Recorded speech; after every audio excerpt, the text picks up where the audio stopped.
చూసుకున్నట్లయితే మనం కూడా మర్చిపోయాం 10th వన్ వచ్చేసరికి మనకి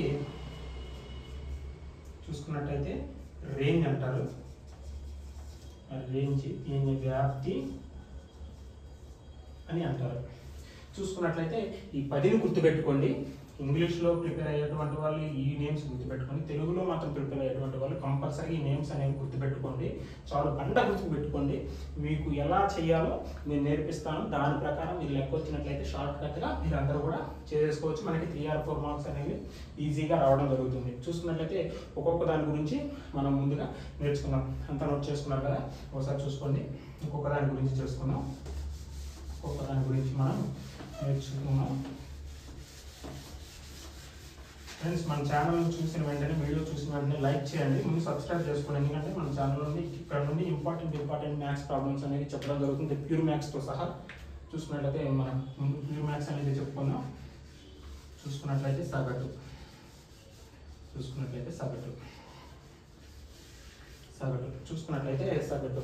చూసుకున్నట్లయితే క్వశ్చన్ ఎలా ఇస్తాడంటే, చూసుకున్నట్లయితే 2, 4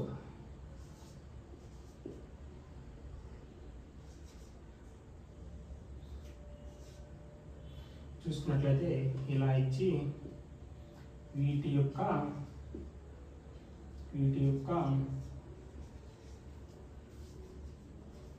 మియాన్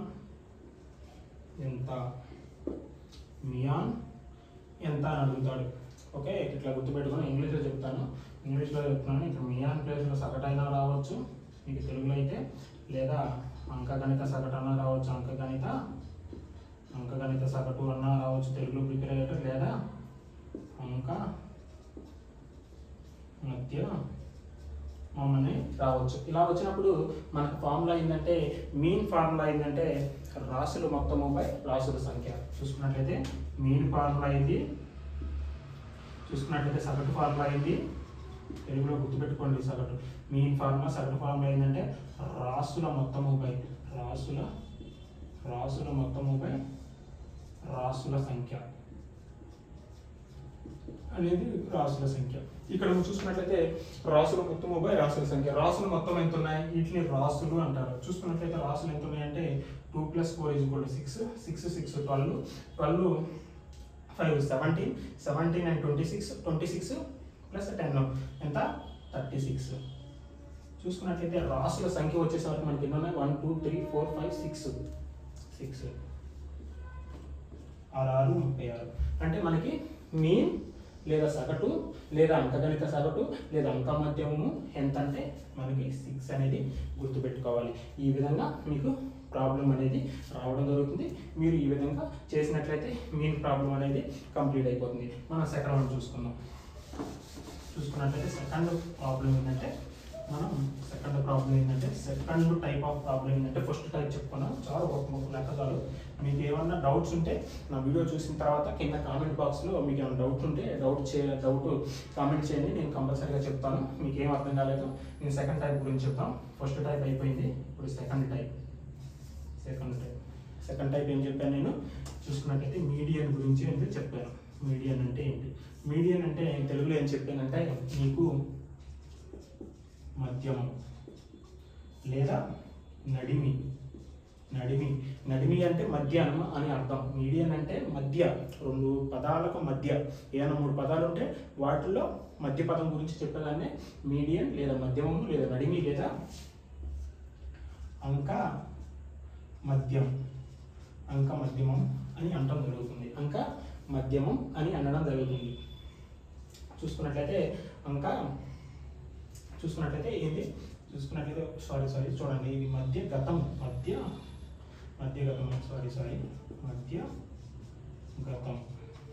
చూసుకున్నట్లయితే ఇక్కడ అంక మధ్యగతం, ఇక్కడ ఏంటి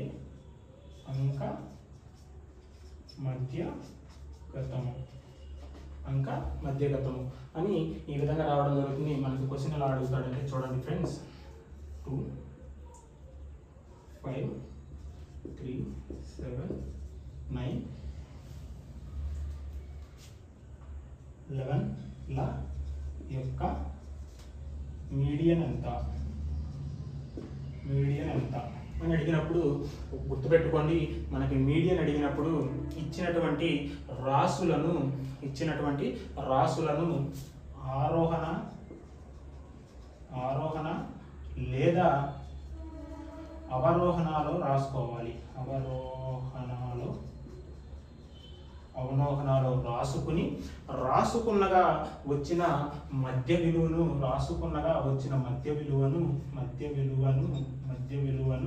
చూసుకున్నట్లయితే మీడియన్ అంటారు. చూసుకున్నట్లయితే ఇక్కడ వీటిని మనం ఆరోహణ కానీ అవరోహణ కానీ, యువర్ చాయిస్. మీరు ఆరోహణ అయిన రాసుకోవచ్చు, అవరోహణ అయిన రాసుకోవచ్చు. నేను ఆరోహణలో రాస్తున్నాను. ఆరోహణ అంటే మీరు బండ గుర్తుకు పెట్టుకోండి. ఆరోహణ 4 అక్షరాలు. 4 అక్షరాలు అంటే చిన్నవి. చూసుకున్నట్లయితే ఆరోహణ అంటే 4 అక్షరాలు, అవరోహణ అంటే 5 అక్షరాలు. కాబట్టి ఆరోహణ అంటే చిన్నదాని నుండి పెద్దది, చిన్నదాని నుండి పెద్దదిగా రాసేదాన్ని, చిన్నదాని నుండి పెద్ద వరకు రాసే వాటిని ఆరోహణ అని. అదేవిధంగా అవరోహణ అంటే పెద్దది కాబట్టి దీన్ని పెద్దదాని నుండి చిన్నదానికి రాసేదాన్ని అవరోహణ అని అంటారు. మనం ఇప్పుడు ఆరోహణ రాసుకుందాం. ఫస్ట్ చిన్నదేంటి 2, తర్వాత చిన్నది 3, తర్వాత చిన్నది 5, తర్వాత 7, 9 or 11 రాసుకున్నదా మనకి ఎన్ని వచ్చినాయి రాసులు? 1 2 3 4 5 6 రాసులు వచ్చినాయి. 6 రాసులు. ఎప్పుడైనా సరే రాసుల విలువ అనేది సరి సంఖ్యలో ఉన్నట్లయితే మధ్య రెండు విలువల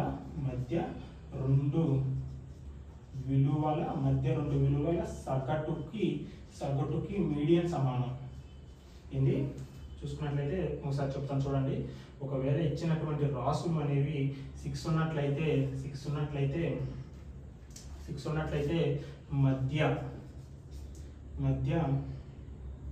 రెండు విలువల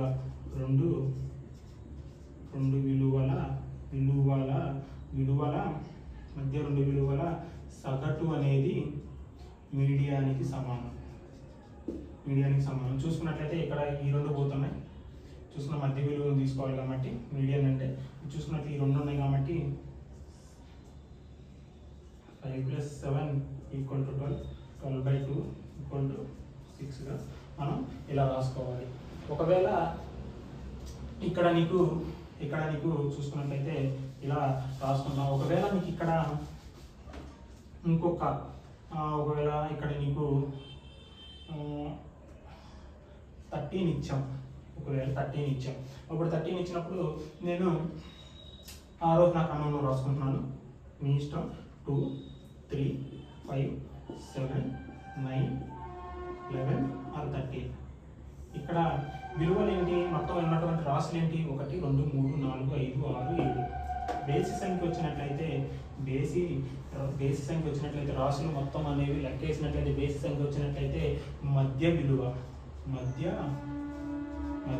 అనేది మీడియానికి సమానం. చూసుకున్నట్లయితే మధ్య విలువ అంటే ఈ 3 కొట్టేయి, ఇటు 3 కొట్టేసి మధ్య విలువ 7 అనేది మీడియంగా మనం చెప్పుకోవచ్చు. ఈ విధంగా ఉండడం జరుగుతుంది. మీ ఇష్టం. ఆరోహణ రాసుకుని మీరు ఎట్లా ఆరోహణలోనే రాసుకుని మధ్య విలువను చేసుకోవచ్చు, లేదా ఇలా అవరోహణలో ఎట్లా రాసుకుని వచ్చినా సరే మీకు మధ్య విలువ 7 వస్తుంది. గుర్తుపెట్టుకోండి. ఒకవేళ ఇచ్చిన రాసులు సరి సంఖ్యలో ఉన్నట్లయితే మధ్య రెండు విలువల యొక్క సగటు అనేది మీడియానికి సమానం అనేది గుర్తుపెట్టుకోండి. చూసుకున్నట్లయితే థర్డ్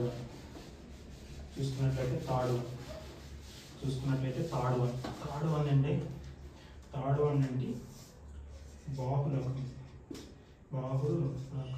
బాహుళకము అంటే దీన్ని ఏమంటారంటే మోడ్ అనమాట. బాహుళకమును ఇంగ్లీష్లో మోడ్ అని అంటారు. చూసుకున్నట్లయితే దీని క్వశ్చన్ ఎట్లా ఉంటుందంటే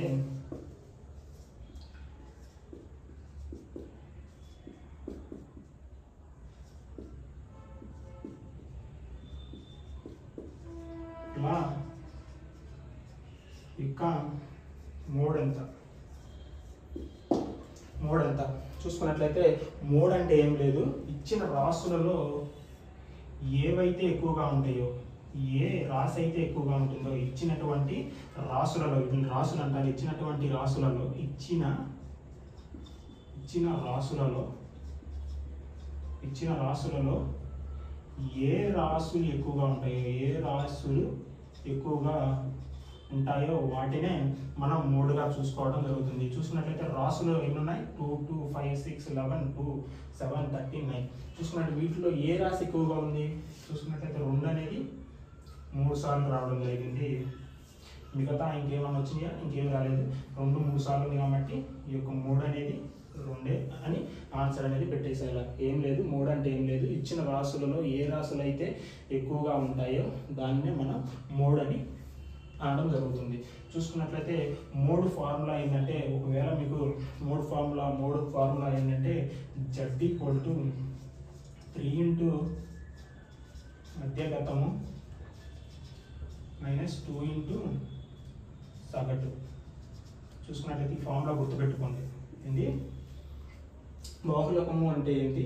బాహుళకము Z అని బాహుళకము యొక్క గుర్తుగా సూచిస్తాము. చూసుకున్నట్లయితే Z = బాహుళకము యొక్క ఫార్ములా Z = 3 ఇంటూ మధ్యగతము. మధ్యగతము అంటే ఏంటి? మీడియన్. చూసుకున్నట్లయితే -2 ఇంటూ సగటు అంటే మియా. అంటే బాహుళకము ఫార్ములా ఏంటి? Z = 3 ఇంటూ మీడియన్ -2 ఇంటూ మియా. మీన్ ఇది గుర్తుపెట్టుకోండి. మనకి ఎక్కడ పట్ట లెక్కలో ఉపయోగపడుతుంది, అది గుర్తుపెట్టుకోండి. ఈ విధంగా మనం 3గా చెప్పుకోవడం జరిగింది. ఇప్పుడు మనం 4th వన్ వచ్చేసే వరకు చూసుకుందాం. Fourth one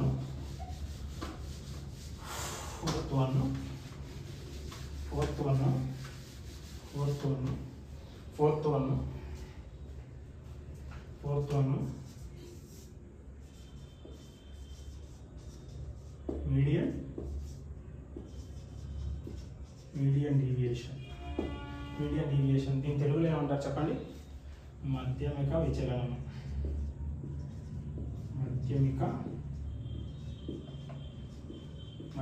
విచలనము. చూసుకున్నట్లయితే మీడియన్ డీవియేషన్ అంటే మాధ్యమిక విచలనం. దీన్ని మనం ఏ విధంగా చేస్తాం? చూసుకున్నట్లయితే ఏ విధంగా చేస్తాం? మీడియన్ డీవియేషన్ మాధ్యమిక విచలనం ఎలా అంటే, క్వశ్చన్ చూడండి. 2, 4, 6, 7, 9, 11 or 10 లా యొక్క మీడియన్ డీవియేషన్ ఎంత అని అడుగుతాడు. డీవియేషన్ లేదా మాధ్యమిక విచలనం గుర్తుపెట్టుకోండి. ఎలా ఇస్తారు? నేను ఒక్కొక్క మోడల్ ఒక్కొక్క లెక్కే చెప్తున్నాను. మీరు దాన్ని చూసుకుని మీరు ఇంకా ఫర్దర్గా మీ దగ్గర బుక్స్ ఏమైనా ఉంటే చేసుకోండి. ఏమన్నా డౌట్ ఉంటే నా కామెంట్ బాక్స్లో చెప్పినట్లయితే మళ్ళీ నేను ఏదైతే డౌట్ ఉంటుందో దాని గురించి మళ్ళీ ఎక్స్ప్లెయిన్ చేయడం జరుగుతుంది. గుర్తుపెట్టుకోండి. చూసుకున్నట్లయితే ఈ లెక్కన ఎలా చేయాలంటే, ఫస్ట్ మీరు ఈ యొక్క రాసుల సగటును కనుక్కోవాలా.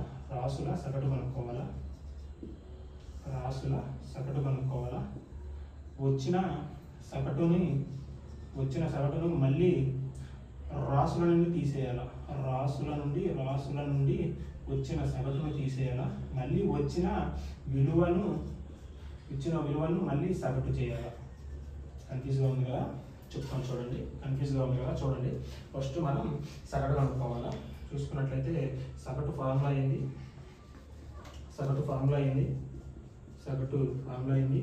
రాసుల మొత్తము బై రాసుల సంఖ్య. చూసుకున్నట్లయితే రాసుల మొత్తం ఎన్ని ఉన్నాయి?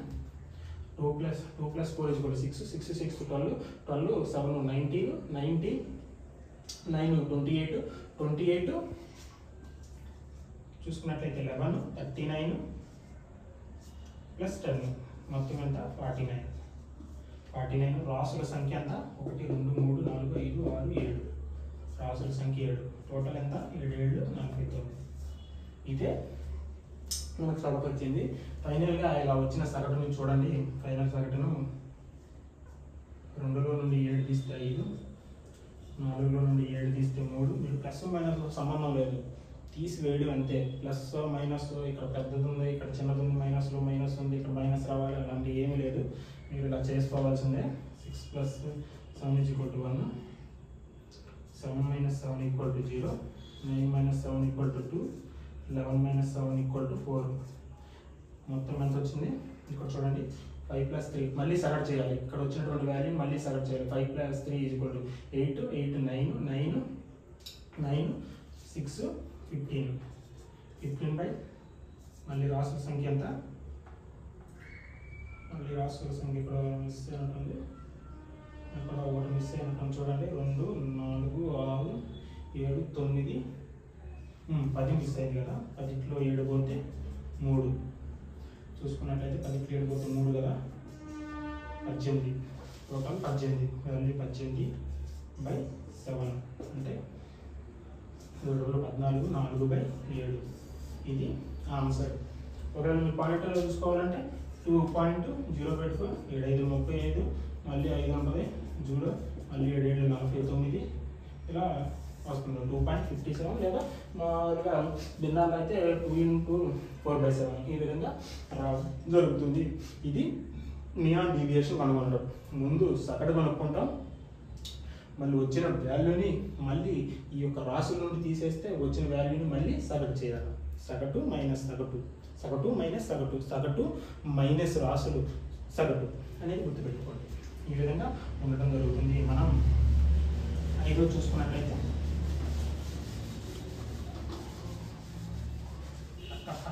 టక్కలు అడిగారు లెక్కలు.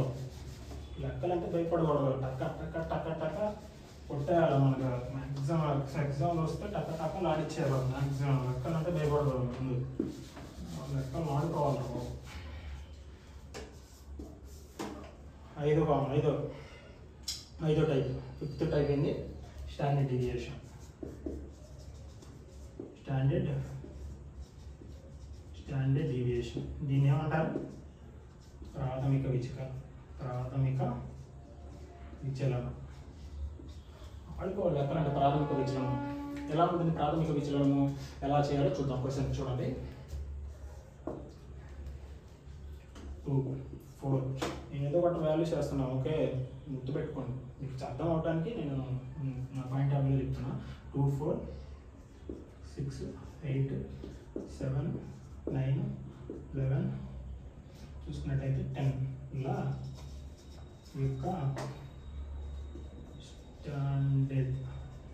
స్టాండర్డ్ డీవియేషన్ ఎంత గుర్తుపెట్టుకోండి. స్టాండర్డ్ డీవియేషన్ ఎంత చూడండి. దీన్ని ఎలా చేయాలంటే ఫస్ట్ గుర్తుపెట్టుకోండి. ఫస్ట్ సగటు కనుక్కోవాలి, తర్వాత తీసివేయాలి, రాసుల నుండి తీసివేయాలి. థర్డ్ వన్ వచ్చేసరికి స్క్వేర్ చేయాలి. చిన్న వాల్యూస్ ప్రతి వాల్యూస్ని స్క్వేర్ చేయాలి. ప్రతి వాల్యూస్ని చూసుకున్నట్లయితే ప్రతి వాల్యూస్ని తీసివేయగా వచ్చిన ప్రతి వాల్యూస్ని స్క్వేర్ చేయాలి. 4th వన్ స్క్వేర్ చేయగా వచ్చిన దాన్ని సగటు చేయాలి. మళ్ళీ ఫైనల్ 5th వన్ రూట్ చేయాలి. ఎలాగో చెప్తా చూడండి, గుర్తుపెట్టుకోండి. సగటు తీసివేయాలి, ప్రతి దాన్ని స్క్వేర్ చేయాలి, సగటు రూట్. ఎలా అంటే చెప్తా చూడండి. ఫస్ట్ సగటు చేయండి. సగటు అంటే రాసులు మొత్తం కూడా మామూలుగా గుర్తుపెట్టుకోండి బాబు. తమ్ముళ్ళు రాసుల మొత్తం కూడా రాసుల సంఖ్య. రాసుల మొత్తం ఎంత 2 4 6 6 6 12 12 20 27 36 36 11 47 10 57 చూసుకున్నట్లయితే 57 కదా. మీకు కరెక్ట్గా గుర్తుపెట్టుకోవడానికి మనకి ఎన్ని రాసులు ఉన్నాయి, 3 3 6 8 కదా. 8 6 సరే, మీరు కరెక్ట్గా ఆన్సర్ వచ్చేటట్టు చెప్పాలి. మీకు లెక్క ఒకసారి వెయిట్ మీకు కరెక్ట్గా లెక్క ఆన్సర్ వచ్చేటట్టు చెప్పాలా.